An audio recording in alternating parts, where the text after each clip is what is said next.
This is a 2010 Dodge Ram 5.7 Hemi.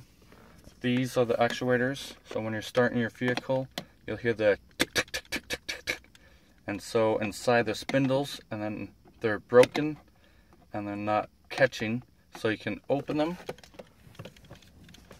by having a little tab here at the top, and you can open that all the way around after you take the 2 screws out and take that out, and you can turn it, or you can just buy a new part, which is $75 at Napa, but for online I think you can get them at $40 or around there. So anyways, I had another video, but I don't know if it's gonna work, but we'll see if this one will work. So anyways, I'm kind of doing it backwards to forward. Hopefully.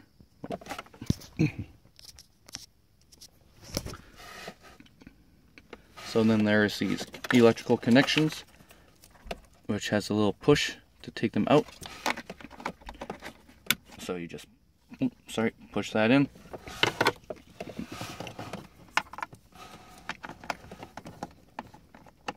The electrical connection right there. Oh, hi Nick. Okay, sorry. So I got those in. Now I'll grab my dashboard here, or my bezel. I don't know the proper names. And if you get your key, put your e-brake on, go in neutral, make things a little bit easier.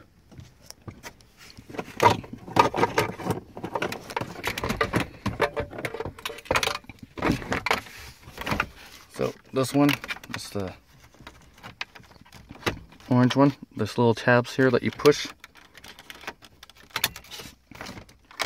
This one's tricky, so if you're taking it off, when you push it in, when you have to take it off, you have to push that little guy in, and then you can pull that up. There's 2 of these. One is bigger than the other one, so you don't have to worry about which one goes where. This green one goes in here, 4x4 and 2 wheels and all that stuff. And then I'm going to give it a test, make sure it's not making that sound after I line it up.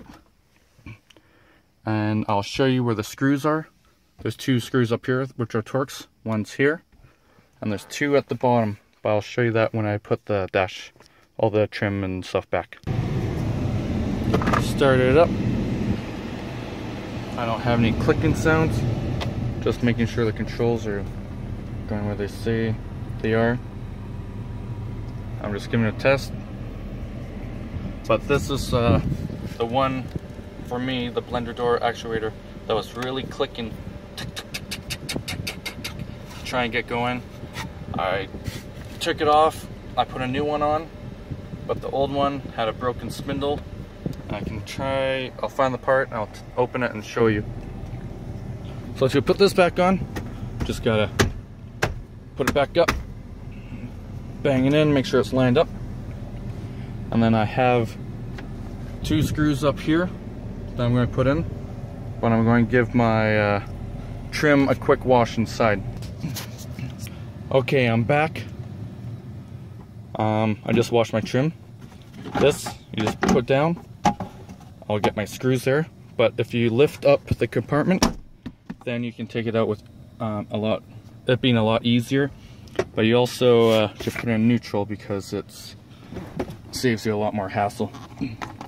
The ones that go here are these Phillips, which are the plus ones.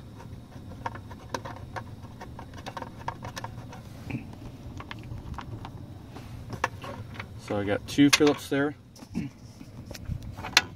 that you have to take out to remove, because if you don't take this dash out, you won't be able to move this forward very easily and work on that part.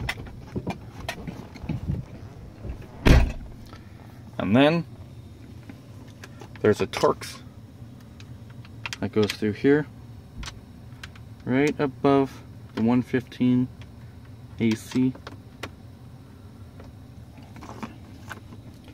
And there's two that go up here, which are Torx, same size as that other one above there. So I'll tighten these up and then I'll continue. So above here, it's just a push on. So what I did is grab the screwdriver, but my truck's old, so you might want to grab something that's more plastic, that's not going to wreck it or scratch it.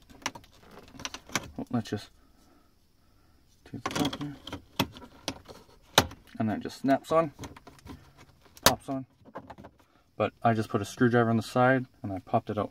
And here, it's under this cover, which just sits there. And then up at the top, those two screws were just under this little piece of kind of trim stuff. There's little holes here. They have to line up and pop them back in.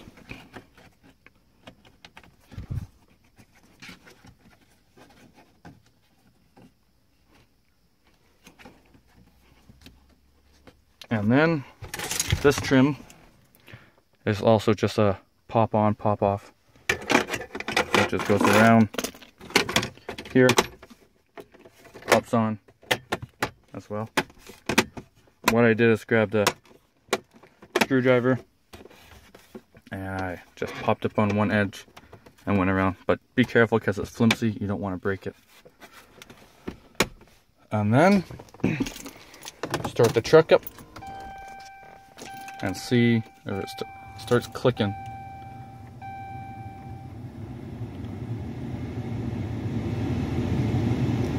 So I was having a clicking.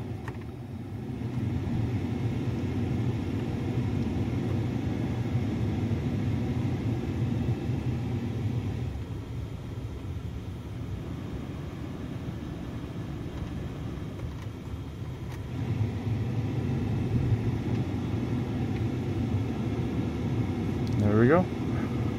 All the functions are working properly. I hope this video helps you, and have a good day. Bye.